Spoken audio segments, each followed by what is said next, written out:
Hello friends, welcome to ICS platform. आज है 19th of April and 19th of April and 18th of April दोनों दिन के करेंगे हम current affair from Hindu, Indian Express और पीआईबी। देखो दोस्तों, कल मेरा वीडियो नहीं आया था, इसलिए मैं आज भी कवर कर रहा हूं आपको कल की न्यूज़। क्लियर? तो 2 दिन का पढ़ेंगे अपन और बिल्कुल आसानी से पढ़ेंगे। तो वीडियो स्टार्ट करने से पहले चैनल को सब्सक्राइब और बेल आइकन प्रेस करना ना भूलें और बेल आइकन प्रेस जरूर करें, क्योंकि क्या है, इससे आपके नए वीडियो की नोटिफिकेशन मिलेगी। और वीडियो को लाइक जरूर करें। चलते अपन।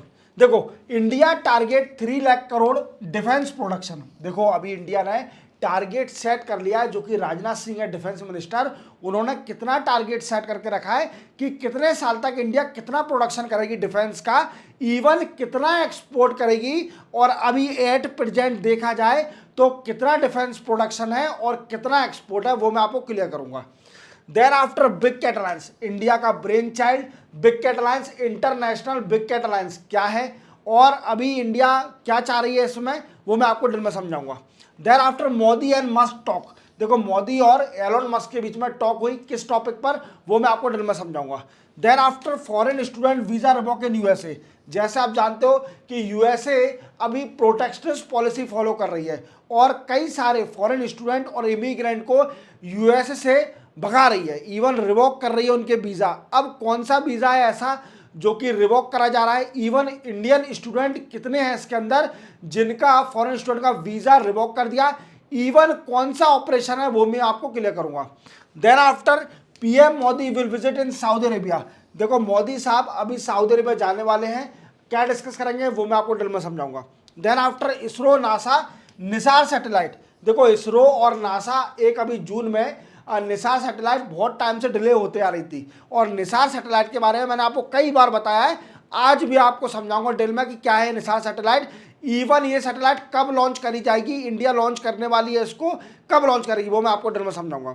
Then after India will ease on nuclear liability law. देखो, इंडिया ने टारगेट सेट करके रखा है कि कितने साल तक हमको कितनी एनर्जी जनरेट करना है बाई न्यूक्लियर रिएक्टर। अब इसके लिए एक हमारे यहाँ एक्ट है जो कि रिस्पॉन्सिबिलिटी रखता है किस पर, सप्लायर पर और ऑपरेटर पर, जो कि न्यूक्लियर रिएक्टर ऑपरेट करते हैं, सप्लाई करते हैं, उन पर रिस्पॉन्सिबिलिटी है। एक एक्ट है, वो मैं आपको डिटेल में समझाऊंगा कि कौन सा एक्ट है, उसमें क्या ऐसे प्रोविजन है जो कि चेंज करने पड़ रहे हैं, बिल नया लाना पड़ रहा है। क्लियर? चलते वीडियो स्टार्ट करते हैं। देखो, सबसे पहले India aim to 3 lakh defence production by 2029। देखो, क्या है कि अभी वीक मैगजीन एक कॉन्क्लेव करा रही थी, डिफेंस कॉन्क्लेव, जिसमें हमारे राजनाथ सिंह साहब भी गए थे। राजनाथ सिंह, ये कौन है? ये है डिफेंस मिनिस्टर,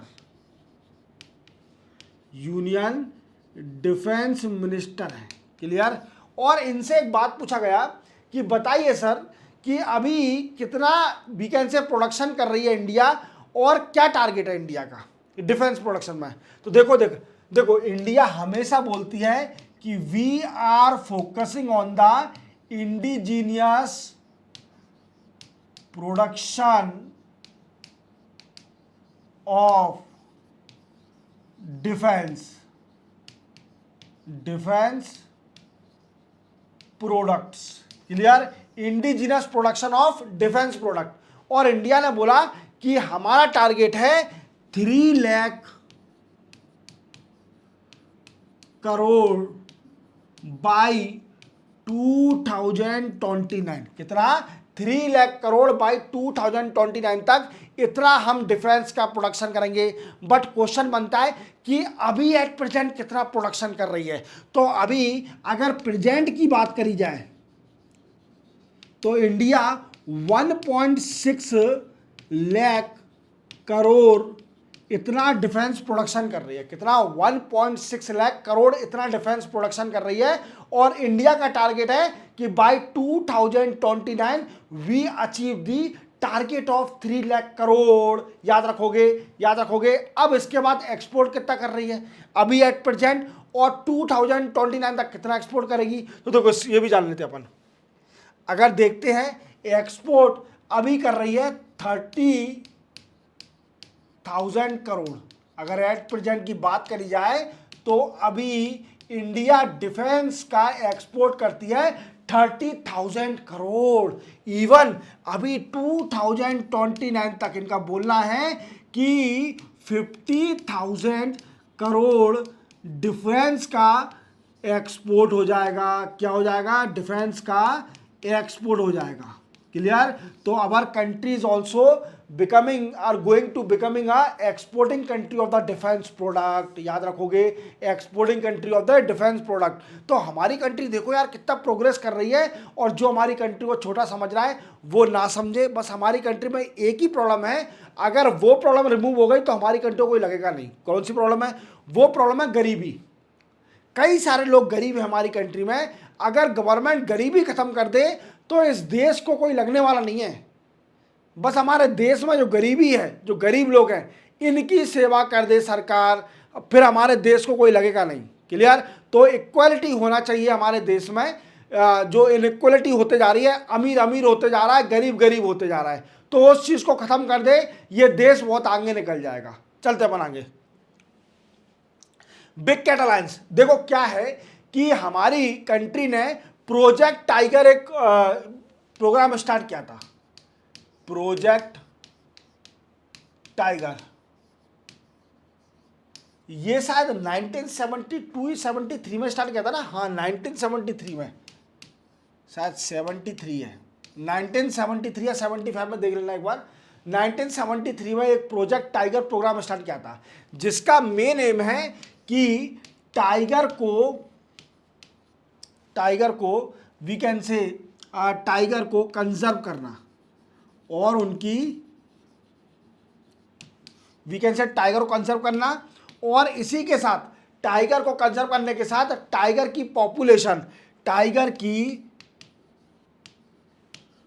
पॉपुलेशन को या नंबरिंग को एनहांस करना।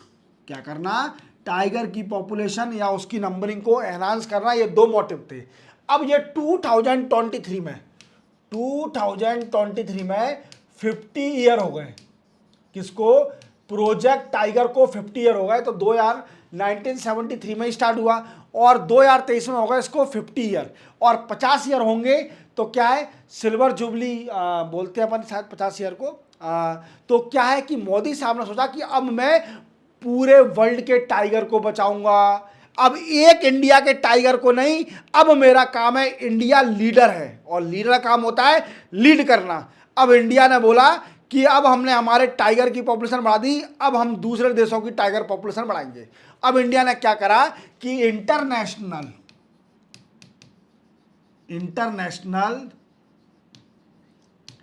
बिग कैट अलायंस बनाया। क्या बनाया? 2023 में इंटरनेशनल बिग कैट अलायंस बनाया, जिसमें बोला गया कि जितनी भी 11 बिग कैट स्पीसीज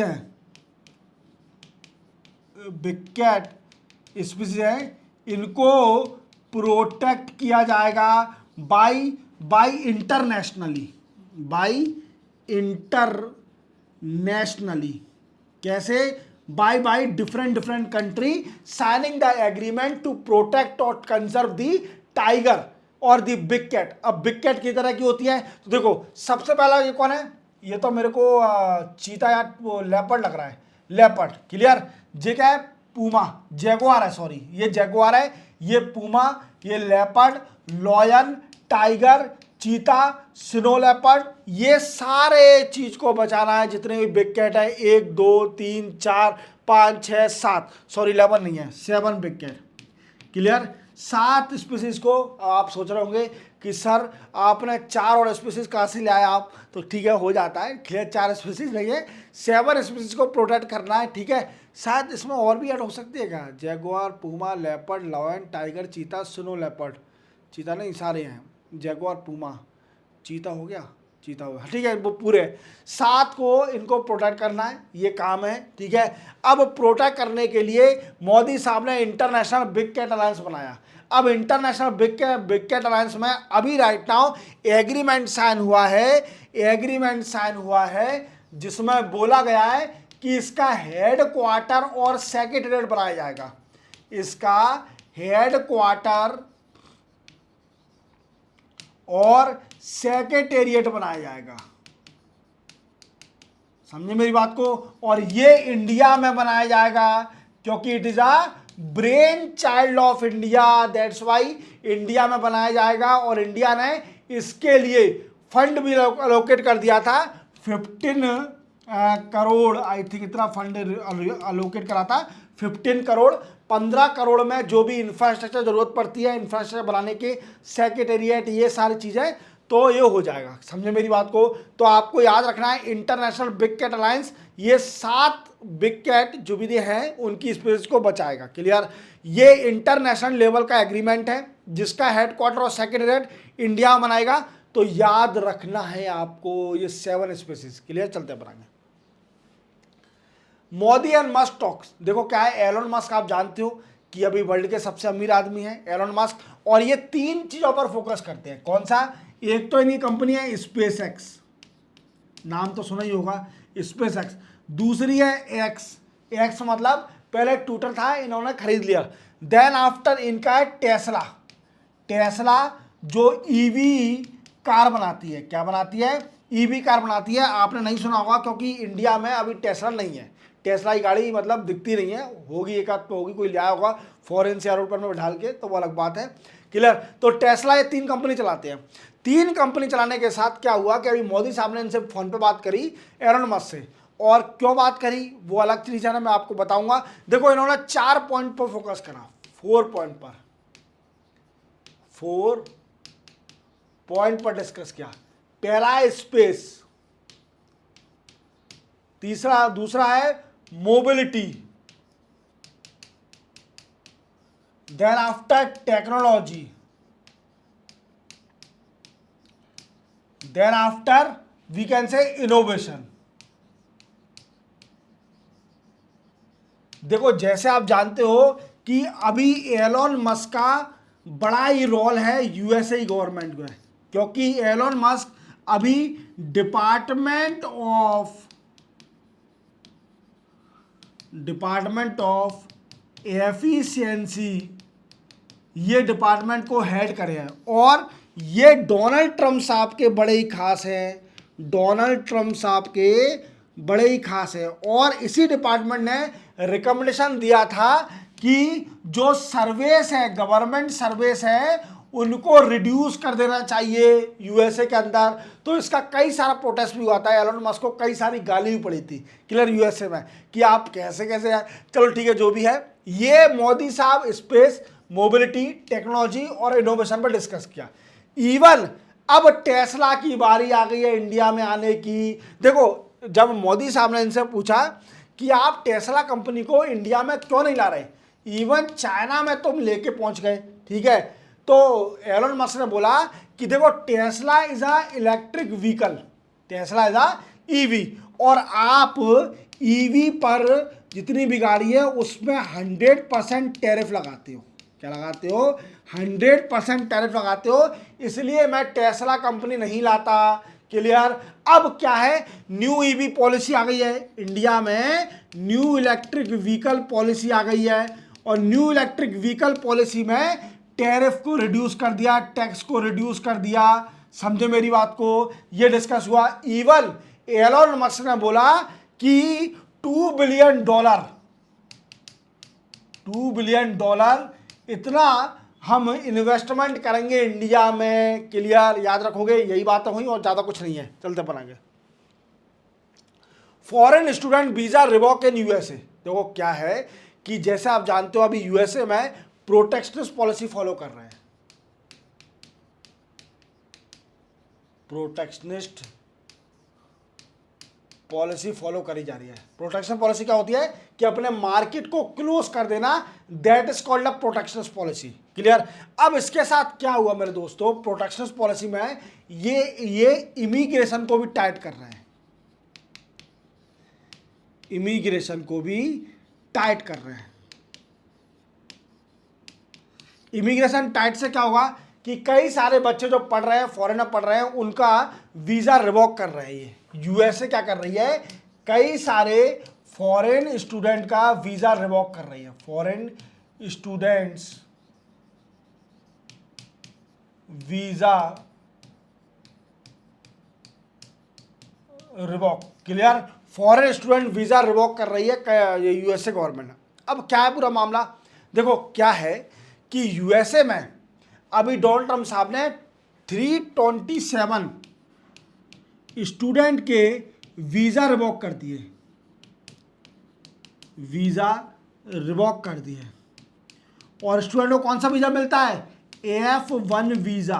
कौन सा मिलता है, F1 वीजा मिलता है स्टडी के लिए। Clear clear. अब क्या है मेरे दोस्तों, 327। अब टेंशन क्यों है, क्योंकि टेंशन इसलिए है क्योंकि 327 में से 50% तो इंडियन स्टूडेंट हैं। कौन है, इंडियन स्टूडेंट है 50% तो। और देखा जाए तो 14% चाइनीज़ हैं, चाइनीज़ स्टूडेंट। हालांकि इंडिया पर कितना वो हो रहा है, इवन इसमें नेपाल के भी हैं और इवन साउथ कोरिया के भी हैं और बांग्लादेश के भी हैं। ये कई सारी कंट्री के स्टूडेंट का वीज़ा रिवॉक कर दिया है। अब उनसे पूछा गया कि सर आपने F1 वीज़ा क्यों दिया। देखो F1 वीज़ा में क्या होता है, अगर कोई भी बच्चा पढ़ना चाहता है यूएसए में तो उसको F1 वीज़ा दिया जाता है। इवन इसको 1 साल के लिए एक्सटेंड भी कर दिया जाता है। अगर वो जॉब करना चाहता है तो उसको 1 साल का एक्सटेंशन और मिल जाता है। फिर इसके बाद अगर वो स्टीम में कुछ भी काम करता है तो उसको 24 मंथ का और रिलीव मिल जाता है।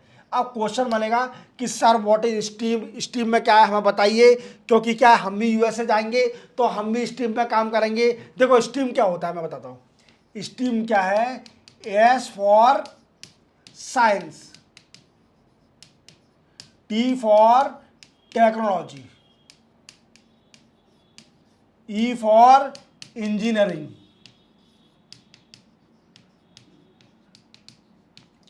And M for mathematics.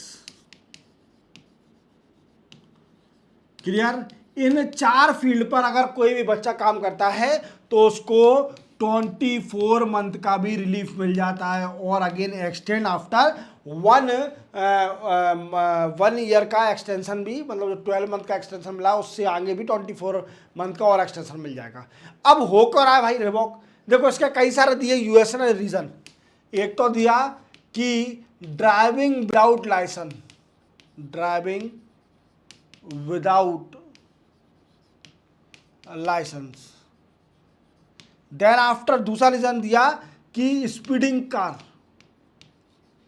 Speed बहुत तेज स्पीड से चला रहे थे, इवन ड्राइविंग बहुत तेज कर रहे थे, इवन थेफ्ट चोरी भी लगाई है, चोरी, even drink in USA party, party क्या बच्चे दारू मारू पी रहे हैं तो वो भी पार्टी के लिए, ये भी रीज़न है। तो यूएसए के डोनाल्ड ट्रंप साहब ने हर चीज़ में कूदने की कोशिश कर रहे हैं। क्लियर, तो यही रीज़न दिए, ज़्यादा कुछ नहीं है। चलते बना के PM will visit in Saudi Arabia. देखो मोदी साहब हमारे नेक्स्ट वीक सऊदी अरेबिया जाने वाले हैं। क्या जाने वाले हैं, नेक्स्ट वीक सऊदी अरेबिया जाने वाले हैं। और सऊदी अरेबिया आप जानते हो कि सऊदी अरेबिया हमारे लिए इसलिए ज़रूरी है क्योंकि अभी इंडिया को सारी Persian gulf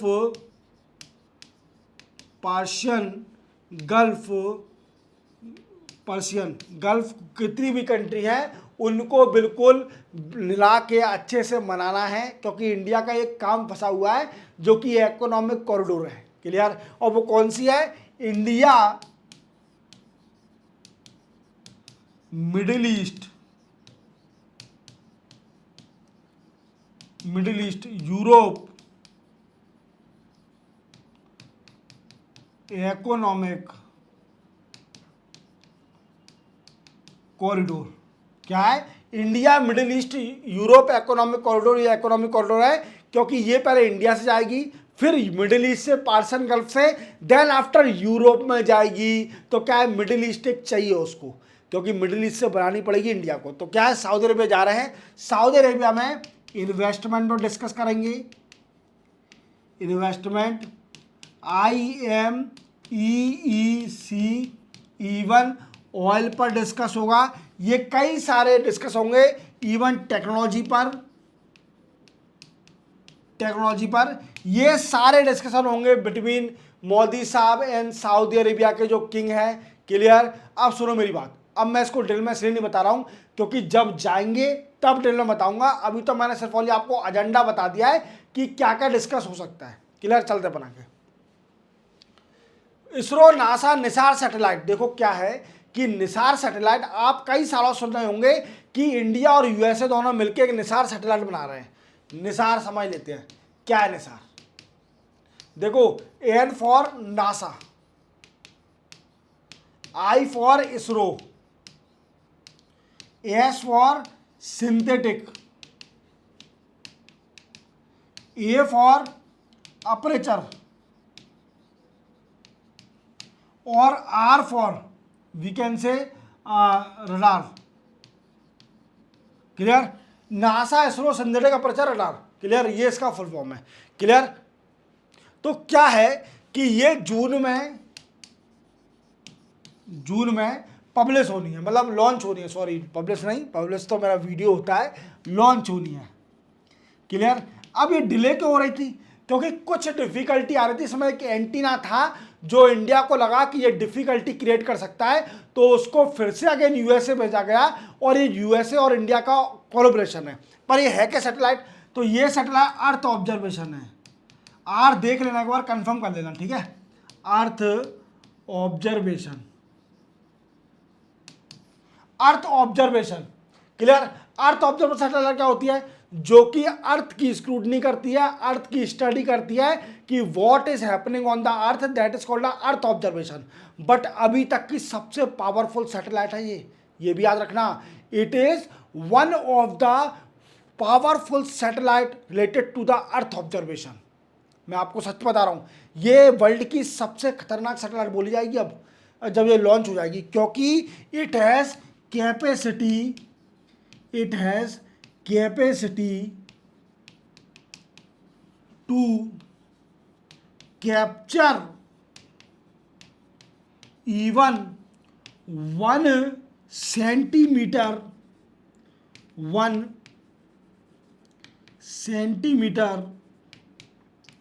movement on the earth. अगर पृथ्वी पर 1 सेंटीमीटर भी मूवमेंट हुआ ना तो उसको भी कैप्चर कर लेगी ये सैटेलाइट। इतनी पावरफुल सैटेलाइट है ये। इसरो और नासा की निसार सैटेलाइट इतनी पावरफुल है कि अगर पृथ्वी पर 1 सेंटीमीटर भी मूवमेंट होता है तो वो भी उसको पता कर लेगी, वो भी आप कैप्चर कर लेगी। इतनी पावरफुल है। पर ये करेगी क्या? देखो, ये इसका काम क्या होगा? इसका काम ये होगा, देखो पहले तो जून में ये सैटेलाइट लॉन्च करी जाएगी इंडिया के द्वारा और GSLV रॉकेट यूज करा जाएगा, जियो सिंक्रोनस लॉन्च व्हीकल का यूज करके ये सैटेलाइट लॉन्च करी जाएगी। अब सुनो मेरी बात, ये करेगी क्या? तो सबसे पहले एनालिसिस रिट्रीट ऑफ ग्लेशियर, क्या जो ग्लेशियर पिघल रहे हैं उनका भी एनालिसिस करेगी। देन लॉस ऑफ वेजिटेशन, क्या है? वेजिटेशन एंड फॉरेस्ट कवर, क्या? Forest cover. इवन ये वेजिटेशन, जो पृथ्वी पर फॉरेस्ट है, वेजिटेशन है, इनका लॉस हो रहा है, इसको भी एनालिसिस करेगी।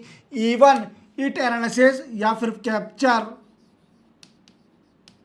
Movement on earth during volcanoes and earthquakes. क्या है? ये वॉल्केनो और अर्थक्वेक से जो पृथ्वी पर मूवमेंट होगा उसको भी कैप्चर कर लेगी। ये इतनी पावरफुल सैटेलाइट है। और एक किसका कोलैबोरेशन है? इंडिया और नासा का, याद रखना। और जून में ये लॉन्च होने वाली है, GSLV से लॉन्च करी जाएगी, जियो सिंक्रोनस लॉन्च व्हीकल से। चलते अपन आगे। India will is on nuclear liability law. देखो क्या है कि 1984 में एक मैन मेड डिजास्टर हुआ था, मैन मेड केमिकल डिजास्टर बोल सकते हैं। और वो कब हुआ था? वो हुआ था 3 दिसंबर 1984 में। क्या हुआ था? यूनियन कार्बाइड फैक्ट्री, जो कि कहां पर थी, भोपाल में। कहां पर है, भोपाल में न्यूक्लियर कार्बाइड फैक्ट्री में कई सारा लीकेज हो गया था मिथाइल आइसोसाइनाइड गैस का। क्या है, मिथाइल आइसोसाइनाइड गैस का लीकेज हो गया था, जिससे कई सारे लोगों की मृत्यु हो गई थी, इवन कई सारे इंजर्ड हो गए थे। अब इसी को देखते हुए क्या है कि लोगों को कंपनसेशन देना है, जिनकी फैमिली से कोई मेंबर मरा है, जो इंजर्ड है, तो it is a responsibility of the government to provide the compensation to these people. Clear. तो क्या है कि गवर्नमेंट ने 2010 में एक एक्ट निकाला जो कि लायबिलिटी देता है किस पर, ऑन द सप्लायर और द ऑपरेटर। क्या है कि गवर्नमेंट ने एक civil nuclear liability damage act निकाला 2010 में। क्या है, civil nuclear liability damage act निकाला 2010 में। इस एक्ट में क्या था, इस एक्ट में यह था कि जितने भी इंडिया में न्यूक्लियर रिएक्टर हैं, अब अगर बाय द वे मान लो यहां पर एक डिजास्टर हो गया और अगर कोई प्रॉब्लम आ गई, तो कंपनसेशन कौन देगा उनको लोगों को जो मर गए, जो विक्टिम होंगे, उनको कंपनसेशन कौन देगा। तो क्या है कि जितने भी सप्लायर होंगे जो कि टेक्नोलॉजी सप्लाई करेंगे, और जो भी ऑपरेटर होंगे न्यूक्लियर रिएक्टर के, both are responsible to provide the compensation to the victim if nuclear disaster happen in India. Clear. हालांकि अपने कंट्री में हुआ नहीं आज तक, अगर फ्यूचर में हो गया तो सप्लायर की रिस्पॉन्सिबिलिटी होगी जिसने टेक्नोलॉजी आपको दी है। ये एक्ट में दिया था। इस एक्ट के कारण कई सारी कंट्री इंडिया के संग टायर अप नहीं कर रही थी, क्योंकि इंडिया का अब टारगेट है 100 गीगावाट बाई 2047। 100 गीगावाट बाय 2047 तक न्यूक्लियर एनर्जी जनरेट करना। क्या करना, न्यूक्लियर एनर्जी जनरेट करना। क्लियर। ये इंडिया का टारगेट है 100 गीगावाट बाय 2047। अब इस टारगेट को अचीव करने के लिए कई सारी कंट्री से टायर अप करना पड़ेगा। टायर अप कैसे होगा, अगर इस एक्ट में कुछ चेंजेस कर दिया जाएगा तो बिल्कुल टायर अप हो जाएगा। जब सप्लायर को रिलीफ मिल जाएगा, तो यही सारी कंट्री चाह रही हैं कि हमें रिलीफ दो। आपने जो हमारे ऊपर बाउंडेशन लगा के रखे हैं कि अगर if any disaster happen in India, that it is the responsibility of the supplier to provide the compensation to the victim. समझे मेरी बात को। तो क्या है, इंडिया नया अमेंडमेंट लाने जा रही है। क्या है, मोदी साहब नया अमेंडमेंट लाने जा रहे हैं जो कि ईज करेंगे, रिलीफ दे देंगे on the nuclear liability law में, जिससे क्या हो, कई सारी कंट्री रेडी हो जाए कि हाँ हम तैयार है अब आपको टेक्नोलॉजी देने में, आपको अपने हमें रिलीफ दिया, अब हम तैयार हैं। तो हमारा कम से कम टारगेट तो अचीव हो जाएगा 100 gigawatt production of nuclear energy by 2047। समझे मेरी बात को। तो इसी के साथ ये भी लेक्चर कंप्लीट होता है। मैंने आपको दोनों दिन के करंट अफेयर कंप्लीट करा दिए। देखो दोस्तों, आपको लगता होगा कि सर कुछ न्यूज़ छोड़ देते हैं, नहीं, आप मेरे 5 दिन के लेक्चर देख लो, अभी से 5 दिन प्रीवियस देख लो, आपको हर न्यूज़ मिल जाएगी।